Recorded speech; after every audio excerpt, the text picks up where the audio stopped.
నమస్తే, welcome to iDream. నేను మహేశ్వరి. మనతో పాటు ఉన్నారు ప్రముఖ senior neuro surgeon doctor Ranganatham గారు. వారితో మాట్లాడదాం. అయితే ఒక నెల రోజుల నుంచి కూడా వైద్య రంగంలో ఒకే టాపిక్ తీవ్ర సంచలనాలను రేకెత్తిస్తుంది. అదే బ్రెయిన్లో చిప్. ఇది వినటానికి ఎంతో ఆశ్చర్యకరంగా ఉన్నా ఇది ఎంతవరకు వాస్తవం అవాస్తవం, దీంట్లో ఎటువంటి లాభాలు ఉన్నాయి అండ్ ఎలాంటి నష్టాలు ఉన్నాయి, వీటన్నింటి గురించి కూడా సార్ని అడిగి తెలుసుకుందాం. నమస్తే సార్. నమస్తే సార్. దాదాపు నెల రోజులు అవుతోంది ఈ బ్రెయిన్లో చిప్ అమర్చడం అన్న వార్త వచ్చి. వైద్య రంగంలో ఇది ఒక పెను సంచలనంగా కూడా చాలామంది భావించారు కూడా. ఇంతకీ ఏంటి సార్ ఈ బ్రెయిన్లో చిప్ అమర్చడం అన్న థాట్ ఎవరిది, ఇది ఎలా వచ్చిందో ఒకసారి చెప్తారా మా iDream వ్యూవర్స్కి? నిజానికి బ్రెయిన్ చిప్ అనేది ఈ రోజున ఏదో పెట్టింది కాదు. అయితే ఇప్పుడు ప్రస్తుతానికి వార్తలో పతాక శీర్షిక అంచుకున్నది ఏదంటే 29 జనవరి నాడు ఎలాన్ మస్క్ అని ఒక వ్యక్తి ఉన్నాడు, మహామేధావి. అసలు అందరూ కూడా అతని తాలూకా మేధావితని ఎంత చేస్తున్నారంటే 155 అట. అంటే మహామేధావి, very bright fellow, IQ level, intelligence quotient అంటాం. అంతవరకు ఉన్న వాళ్ళు ఇంకా మరి చెప్పలేనంత తెలివైనవాడు. ఆ మేధావి చేశాడు. ఆయనకున్న మిగతా కంపెనీస్ పేర్లు అందరికీ తెలుసు. స్పేస్ ఎక్స్, ట్విట్టర్, మనుషుల్ని లోపల ఉపరితలంలో తీసుకెళ్ళాడు. ఎక్కడ చంద్రమండలంకి. ఏది ఒక ప్రైవేట్ కంపెనీ. ఇంతవరకు అమెరికా వాళ్ళు, రష్యా వాళ్ళు, ఇండియా వాళ్ళు ఏదో అక్కడ చేశారనుకుంటున్నారు, కానీ ఒక ప్రైవేట్ కంపెనీ తీసుకెళ్ళారు. దాని పేరు స్పేస్ ఎక్స్. టెస్లా కార్ సరే. అదే కాకుండా ట్విట్టర్. అంటే ఏది చేసినా ఆయన అలాగే ఉంటుంది. మీరు నమ్మండి, ఈ పరిశోధన ఏదైతే ఉందో ఎప్పటి నుంచో అతను ఎప్పుడో ఒకసారి సమాచారం ఇచ్చాడట. నేను ఎలా ఊహిస్తున్నానంటే చూడండి, ఆ thinking out of the way అంటాం ఇంగ్లీష్లో. అంటే మిగతా వాళ్ళకన్నా ఇంకా ఎక్కువగా. నేను ఒక టైంలో ఊహిస్తున్నాను, మీరు బయటకు వెళ్ళారు, ఏదో మీటింగ్లో ఉన్నారు, బయటకు వెళ్ళారు, మీ కారు మీకు కావాలి, డ్రైవర్ లేడు. అసలు నా కారు నా దగ్గరకు వచ్చేస్తే బాగున్నాను మనసులో వచ్చినప్పటి కారు రిటర్న్ వచ్చేయాలట మీ దగ్గరికి. ఎలా ఉంది చూడండి. కానీ అది ఏదో రోజు ఈయన సంగతి నాకు తెలిసి చేస్తారు. ఎందుకంటే అంత మేధావి ఈయన. ఎప్పుడో చెప్పినది ఎప్పటి నుంచో ప్రయత్నిస్తున్నాడు. న్యూరాలింక్ అని ఒక కంపెనీ పెట్టాడు 2016లో. న్యూరాలింక్ అని ఒక స్టార్టప్. మీరు నమ్ముతారా, దాని నుంచి ఇంతవరకు మొదటి కేసు ఇన్ని సంవత్సరాల తర్వాత దాని తాలూకా వాల్యూ ఎంతో తెలుసా? $5 బిలియన్ అమెరికన్ డాలర్స్. అంటే ఆ వ్యక్తిలో ఏది పట్టినా బంగారం అండి. పట్టిందల్లా బంగారం అంటాను చూసారా, అట్లా. అంటే అతని మీద ప్రజలకు కూడా అంత గురి ఉంది సుమా, ఇలాంటివి నమ్మకం ఉంది. ఆ న్యూరాలింక్ నుంచి వచ్చింది ఇది.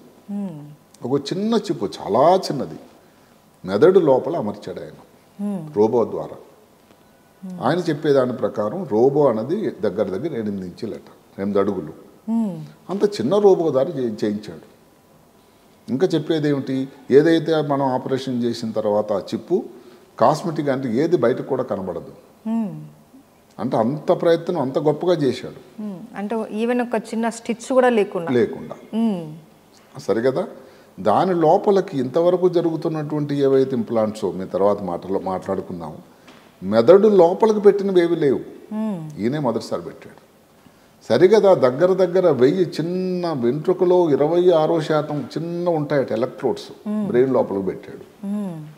దాని ద్వారా ప్రతి మెదడు లోపల ఉన్న కణాలు ఏవైతే ఉంటాయో న్యూరాన్స్ అని, దానిలో వచ్చిన సమాచారాన్ని క్రోడీకరించి దాన్ని అనలైజ్ చేసి బయట ఉండేటువంటి ఒక యాప్కి పంపించి, అంటే మెదడులో ఇప్పుడు అక్కడ ఒక వ్యక్తి ఉన్నాడు, ఏదైతే ఆపరేషన్ చేసిన వ్యక్తి, కాళ్ళు చేతులు కదలవు. అతనికి ఏదో కదపాలి అని ఒక ఐడియా వచ్చింది. అంటే కంప్యూటర్ తాలూకా కర్సర్ అక్కడే ఉంది, ఏది మౌస్. ఈ మూమెంట్ మనసులో వచ్చినటువంటి ఆలోచనని ఇప్పుడు మౌస్ కదపాలి అంటే ఈ ఆలోచన ద్వారా కదిపించేటువంటి ఒక పద్ధతి యాప్ ద్వారా జరుగుతుంది. చేశాను అన్నాడు. వినడానికి బాగానే ఉంది. చిక్కల్లా అదే కాకుండా అక్కడితో ఆగలేదు మహామేధావి. తర్వాత ముందు కంప్యూటర్ కర్సర్ కదపాలన్నా కంప్యూటర్ ద్వారా ఒక కీబోర్డును కూడా ఇట్లాగే చేయొచ్చు అని ఇంకా బాగున్నాయి వినడానికి. తర్వాత స్టార్టింగ్లో ఏం చెప్పాడు ఈయన, ఈ అమైట్రాఫిక్ లాటరల్ స్క్లెరోసిస్ అంటే ఒక రకమైన ఏ కారణం ఏ రీజన్ లేని వ్యాధి, కాళ్ళు చేతులు నెమ్మది అచేతనం చచ్చిపడిపోతాయి. చూసే వాళ్ళకి చాలా బాధాకరంగా ఉంటుంది. మనిషి పూర్తి స్పృహలో ఉంటాడు, బ్రెయిన్ బాగుంటుంది. అలాగే చిప్పు వల్ల కాదు, అసలు ఇలాంటి వ్యాధులకే నేను చేస్తానన్నాడు ముందు. ఎవరికైనా యాక్సిడెంట్లో కాళ్ళు చేయి పని చేయలేదు, అలా కాకుండా 2 కాళ్ళు పని చేయలేదు, పారాప్లీజ్ అంటాం. కాళ్ళు చేతులు పని చేయకపోతే క్వాడ్రిప్లీజ్ అంటాం. ఇలాంటి వాళ్ళకి నేను వాడతాను అన్నాడు. బాగానే ఉంది. ఇప్పుడు దాని తాలూకా వివరాలు ఏం చెప్తున్నాడు? లావుగా దొడ్డుగా ఉన్న వాళ్ళు, ఒబేసిటీ, ఊబకాయం ఉన్న వాళ్ళకి నేను చేస్తా. ఆటిజం కొంతమంది పిల్లలు పుట్టినప్పుడు తర్వాత కొన్నాళ్ళ తర్వాత వాళ్ళతో జన్యుపరంగా ఏదో తేడా వచ్చి అందరూ ఇరిటేషన్, కోపం, తాపం, చదవకపోవడం, ఎవరి మాట వినకపోవడం, తుంటరితనం, వాళ్ళని స్పెషల్ స్కూల్స్కి పంపించాలి. అదే కాకుండా ఇప్పుడు యాంగ్జైటీ ఉన్న వాళ్ళకి స్కిజోఫ్రీనియా, అదొక రకమైనట్టు వ్యాధి, అపరిచితుడిలాగా, ఇలాంటి వాళ్ళు కూడా వాడిస్తాను. అంటే ఇప్పుడు ఎన్ని వ్యాధుల పేర్లు మీరు చెప్తూ ఉంటే బుద్ధులు అసలు నేను అన్నాడు ముందు పార్కిన్సన్ వ్యాధి, ఆల్జిమర్స్ వ్యాధి, ఇలాంటి వాటికి కూడా ఇది వాడేస్తాను అన్నాడు. అంటే మనం ఎన్ని ఆటలకి మనం వాడతామని అనేసరికి దాని డొల్లతనం ఉందా అని ఒక అనుమానం వస్తుంది. కంపల్సరీ వస్తుంది. పోనీ 4 రోజుల క్రితం ఒక అప్డేట్ ఇచ్చాడు ఆయన. పేషెంట్ చాలా బాగున్నాడు, ఏం కాంప్లికేషన్ రాలేదు. అందరు ముందు ఏమన్నారంటే కాంప్లికేషన్లు ఏంటి, కాంప్లికేషన్లు ఏంటి? బ్రెయిన్ కంటే సింపుల్ కాదు కదండి. 41 సంవత్సరాల నుంచి బ్రెయిన్లో ఆపరేషన్ చేస్తున్నాం. చిన్న ఆపరేషన్ చేసినా కూడా బ్రెయిన్లో వాపు రావచ్చు, బ్రెయిన్లో రక్తం గుడు కావచ్చు, దానివల్ల ఏదైతే ఇన్ఫెక్షన్ రావచ్చు, ఇవేవి కాంప్లికేషన్ రావు. పోనీ అది కూడా మీరు చాలా జాగ్రత్తలు తీసుకున్నారు. అయితే మీరు చేసిన హాస్పిటల్ కానీ లేకపోతే మీ ల్యాబ్ ఏది, అందులో న్యూరోసర్జన్ పేషెంట్ ఏది, పేషెంట్ వాళ్ళకి ఫోటో ఏది, డాక్టర్ ఎవరైనా ఉన్నారా, అన్నీ మీరే చేశారా, రోబో ఏది, ఇవన్నీ కావాలి కదా వివరాలు. ఇంతవరకు కూడా ఏదైతే సైంటిఫిక్ కమ్యూనిటీకి నేను మామూలు నమ్మేది, ఇప్పుడు మేము ఏదో పేపర్ రాసాను, ఒక కొత్త ఆపరేషన్ చేశాను, ఒక కొత్త మందు ప్రయోగం జరిగింది అంటే జరగాల్సింది ఏమిటి? మీరు ఏదైతే ప్రజాన్ని ఒక సైంటిఫిక్ కమ్యూనిటీ తీసుకొస్తే వాళ్ళు అవును చాలా బాగుంది ఇది, లేదు దీనిలో ఇబ్బందులు ఉన్నాయి, ఇంకా వేరే చేయాలని చెప్తారు. కోవిడ్ వ్యాక్సిన్ గురించి ఇన్ని పేపర్లు వచ్చాయి కోవిడ్ టైంలో, ఇంకేదన్నా అప్పుడు దాని ఉపయోగం జరుగుతూ ఉంటుంది. అందరూ కూడా దాన్ని ఇంకొకటి ఏమిటి, సైంటిఫిక్ కమ్యూనిటీలో మీరు ఒక్కరే గొప్ప వాళ్ళు కాదు, అలాంటి వాళ్ళు ఇంకా చాలామంది ఆల్రెడీ ప్రయోగాలు చేస్తున్నారు, వాళ్ళు కూడా చేయగలగాలి. ఏది సీక్రెట్గా ఉంటే సైంటిఫిక్ కమ్యూనిటీ నచ్చదు. అందువల్ల ఇంత గట్టి ప్రయత్నం చేసి ఇంత $5 బిలియన్ ఎస్టిమేషన్ ఏదైతే ఉన్నటువంటి న్యూరాలింక్ కంపెనీ అందరి ముందు ఇప్పుడు చిన్నపోయేటట్టు జరుగుతూ ఉంది. అందరూ ఇప్పుడు అనుమానాలు చెప్తున్నారు, అసలు నిజంగా ప్రూఫ్ కనుక ఒకవేళ బయట పడితే వీటికన్నిటికీ ఒక నమ్మకం అనేది వస్తుంది. ఏమిటి దీని తాలూకా యూటిలిటీ ఎంత ఉంది ఈ చిప్పుది? ఓకే, చాలా చిన్నది పెట్టారు, సంతోషమే, కనబడదంటాడు.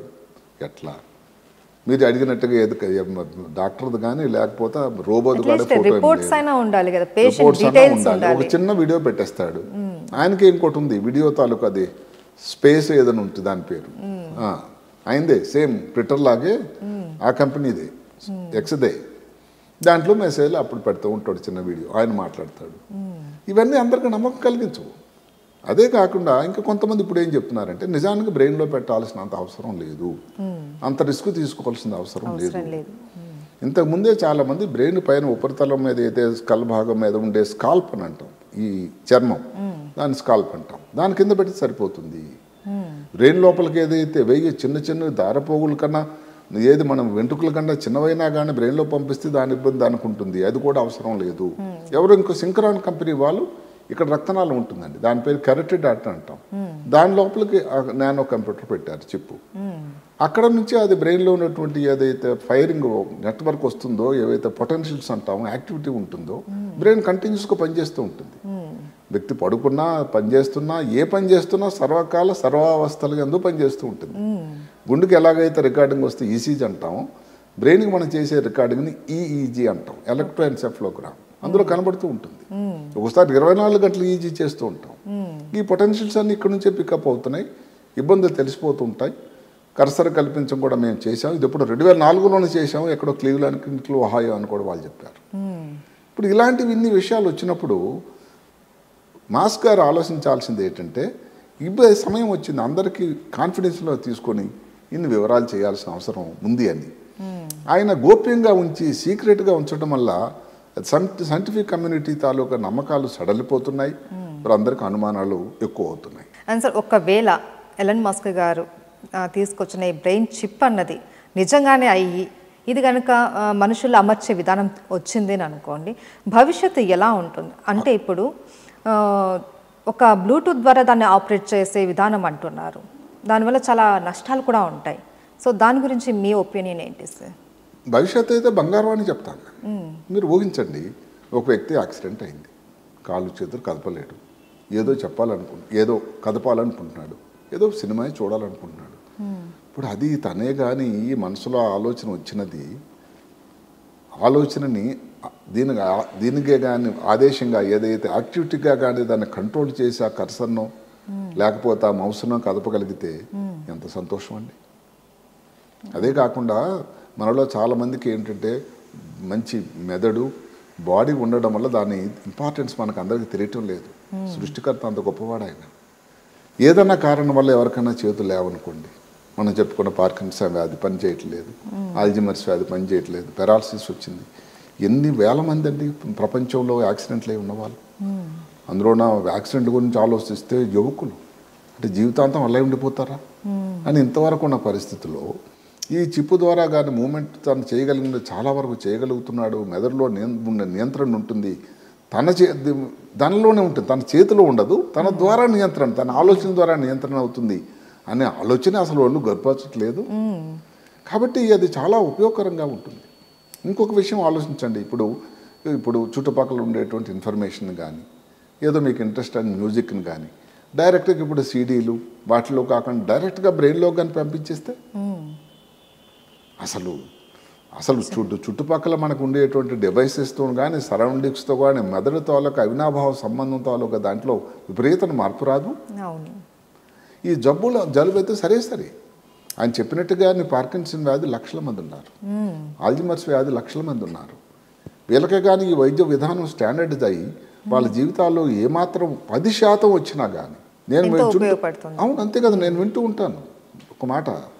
ఇప్పుడు ఒక యంగ్ పర్సన్కి యాక్సిడెంట్ అయింది, ఆపరేషన్ చేసే ముందు నేను కౌన్సిలింగ్ చేస్తాను. మరి ప్రాబ్లమ్స్ కుటుంబ సభ్యులందరూ ఉంటారు, ఇది చాలా ప్రమాదమైంది, 90% అసలు బతకపోవచ్చు, ఎందుకంటే అంత సీరియస్ ఉన్నాడు, వెంటిలేటర్ మీద ఉన్నాడు, కళ్ళు తెరిచి చూడటం లేదు, 10% అవకాశం ఉంది, మరి మీరు ఛాన్స్ తీసుకుంటారా? అందరూ ఏమంటారు తెలుసండి, మా మధ్యన ఉంటే చాలండి, అతను మాట్లాడతాడా లేదా, ఆఫీస్కి వెళ్తాడా, మళ్ళీ సాఫ్ట్వేర్ జాబ్ చేయగలుగుతాడా తర్వాత అండి ప్రజల ఆలోచన.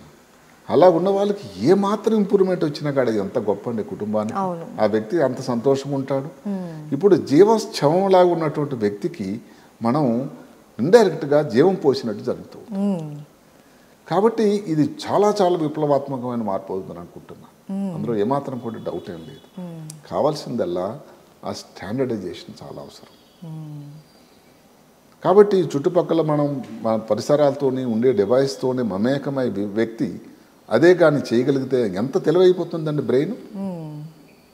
అదే కాకుండా బ్రెయిన్ లోపల మెమరీ పెరగడానికి కూడా లెర్నింగ్ ఫాస్ట్గా లేవండి. కొంతమంది స్లో లెర్నర్స్ ఉంటారు పిల్లలు, వాళ్ళు లెర్నింగ్ చేయడానికి ఇది పెడితే మనం ఒక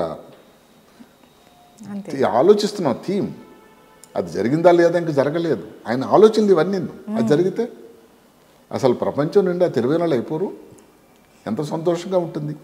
ఇబ్బందుల్లో అక్కడే ఉంది కూడా. మీరు అడిగారు తర్వాత దీనిలో ఇబ్బందులు ఏమున్నాయని, ఇందాక చెప్పినట్టుగా ఇదేంటి ఇన్ఫెక్షన్ ఉంటుందండి, కాంప్లికేషన్స్ ఉంటాయి, బ్రెయిన్లో వాపు రావచ్చు. అదే కాకుండా ఇంప్లాంట్ అన్నది శరీరంలో అందరూ గమనించాల్సింది ఏమిటంటే ఫారిన్ బాడీ, అంటే శరీరంలో నార్మల్గా ఉండేది కాదు. ఫారిన్ బాడీ అంటే ఫారిన్ బాడీ అవుతుంది. ఏది చేసినా యూరిన్ కేసిన చూపు కానీ గుండెలో చేసేటువంటి స్టెంట్ కానీ ఏదన్నా ఫారిన్ బాడీ ఏం జరుగుతుంది, కొన్నాళ్ళ తర్వాత అది శరీరంతో విభేదించవచ్చు. ఇంకొక వ్యక్తి తీసిన తాలూకా కిడ్నీ మూత్రపిండం పెడితేనే దానివల్ల రిజెక్షన్ అంటాం, ఇబ్బంది వస్తుంది. ఫారిన్ బాడీ రిజెక్షన్ అవదా బ్రెయిన్లో, దానివల్ల వచ్చేటువంటి చాలా నెగిటివ్ కాంప్లికేషన్స్ ఎంత అంతా కాదు. అండ్ ఇంకొకటి బ్లూటూత్ ద్వారా దాన్ని కంట్రోల్ చేయొచ్చు అంటే ఒక మనిషిని హ్యాక్ చేసే ప్రమాదం కూడా చాలా హెచ్చుగా ఉంది. ఈ రోజున మన బ్యాంక్ అకౌంట్ హ్యాకింగ్ అయిపోయింది, నా మొబైల్ హ్యాక్ అయిపోయింది, అకౌంట్స్ ఏదో డిఫెన్స్ మినిస్ట్రీ తాలూకా ఏవో గణాంకాలు హ్యాక్ అయిపోయినాయి, సీక్రెట్స్ హ్యాక్ అయిపోయినాయి ప్రతి వాళ్ళు అంటున్నారు. అట్లాంటిది మనిషే హ్యాక్ అయిపోతే అక్కడ కంప్యూటర్స్ సంగతి దేవుడు అరగండి, మనిషి తాలూకా మెదడు కానీ హ్యాకింగ్ అయిపోతే ఎంత ప్రమాదం, ఇంకా ప్రమాదం. అదే కాకుండా ఇంకొకటి ఏం చెప్పాడు ఆయన, మనిషి తాలూకా ఇందాక అనుకున్నట్టుగా మెమరీని, తెలివితనాన్ని, తొందరగా నేర్చుకోవడాన్ని కూడా పెంచవచ్చు అని. ఇప్పుడు ఎంతోమంది కుబేర్లు ఉన్నారు అమెరికాలో, విదేశాలు, మన దేశంలో కూడా కోట్లాధిపతులు చాలా ఎక్కువ మంది అవుతున్నారు ఈ మధ్య. అతనికి ఏదో మూడు వచ్చింది, ఇంకా నా తెలివి పెరగాలి, ఇంకా నేను బిజినెస్ పెంచేయాలని ఏదో చిప్ పెట్టించుకుంటాడు. కాంగ్రెస్ ఇది కాస్ట్లీది. అవును. ఎట్లా ఉంటాడండి? మిగతా వాళ్ళు ఎవరు పట్టుకోగలరు ఆయన్ని? ఇంటి దగ్గర వాళ్ళు సరే సమాజంలో కూడా ఎవరు పట్టుకోలేరు ఆయన్ని. అలాంటి పరిస్థితి కానీ వస్తే తారతమ్యాలు పెరగవా? ఇప్పటికే నల్ల జాతీయులు, శ్వేత జాతీయులు, ధనికులు, పేదవాళ్ళు, తర్వాత ఈ పలానా కులము, ఈ కులము, దక్షిణ భారతదేశం, ఉత్తర భారతదేశం, ఇలాగా అల్లకల్లోలం అయిందే ప్రపంచం. దీని వలన ఇంక ఎంత ప్రాబ్లం అవుతుంది? ఇంక ఈ మధ్యన మీరు వినలేదు కానీ అమెరికా నుంచి తిరిగి వలస వెళ్తున్నారు. అమెరికా నిజానికి వలస దేశం. ప్రపంచంలో మిగతా దేశాలు అందరు వెళ్ళి చైనా వాళ్ళు, మన వాళ్ళు, జపాన్ వాళ్ళు, మెక్సికో వాళ్ళు వచ్చి నివసిస్తూ వాళ్ళు కష్టపడి పనిచేసి వ్యాపారాలు చేసి అమెరికా సమృద్ధి అవ్వడానికి, ఇంత సంపన్న దేశం అవడానికి ఈరోజు కారణం అడిగింది. అమెరికాలో ఉన్న బ్లాక్స్ తిరిగి వాళ్ళ ఆఫ్రికా దేశాలకు వెళ్ళిపోతున్నారు. ఇది కొత్త కథను 2 రోజుల క్రితం చదివాను. దానికి ముద్దు పేరు బ్లాక్సిట్ అని. ఇంతవరకు ఉన్న పేరు బ్రెక్సిట్ అని. బ్రెక్సిట్ అంటే బ్రిటన్ ఎగ్జిటింగ్, అంటే ఈ యూరోపియన్ యూనియన్ నుంచి బయటకు వచ్చేసారు బ్రిటన్ వాళ్ళు, ఎందుకో కారణాలు వాళ్ళకి. ఇప్పుడు బ్లాక్సిట్ అంటే బ్లాక్స్ అమెరికా నుంచి వెళ్ళిపోతున్నారు. అలాంటి సమయంలో ఇలాంటి చిప్పులు వచ్చినట్టయితే అసలు అమెరికా పూర్తిగా ఖాళీ అయిపోదు. ఎవరైనా ఉంటారా ఆ దేశంలో? అంటే ఇవన్నీ థియరిటికల్, ఒక సైన్స్ ఫిక్షన్ సినిమా లాగా ఉంది. కానీ ఈయన కానీ చేసేటువంటి పని కానీ నిజమైతే కొన్ని ఇబ్బందులు కూడా లేకపోలేదు. అయినా కానీ మీరు ఒక మాట అడగండి, డాక్టర్ గారు మీరు ఏమిటంటారు అసలు? 100% నా ఒపీనియన్ అది ఏదైతే ఉందో చెప్పినట్టుగా ఎంతో మందికి అది ఒక గొప్ప జీవితాన్ని ఆపాదించినటువంటి సాధనం అవుతుంది. ఎన్నో జబ్బులకి అది ఉపయోగకరంగా అవుతుంది. ఈవెన్ చెప్పిన ఇన్ని జబ్బుల్లో కానీ దానికి ఏమాత్రం ఉపయోగం వచ్చినా చాలా గొప్పగా దానికి ఇంప్రూవ్మెంట్ వచ్చినట్టు అవుతుంది. కాబట్టి నేను తప్పకుండా దీన్ని స్వాగతిస్తాను. ఇలాంటి సైన్స్ అన్నది ఎప్పుడూ నిరంతర ప్రగతి అండి, ప్రవాహంలాగా వెళ్తూ ఉండాలి. కాబట్టి దాన్ని ఎవరు ఆపలేరు.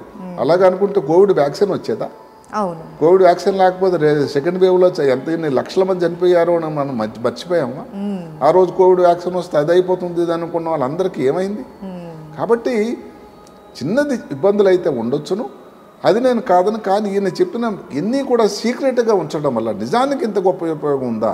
అంత గొప్ప పరిశోధనని గోప్యంగా ఉంచడం ఎట్టి పరిస్థితుల్లో కూడా ఇది మంచి కరెక్ట్ కాదు, శ్రేయస్కరం కాదు.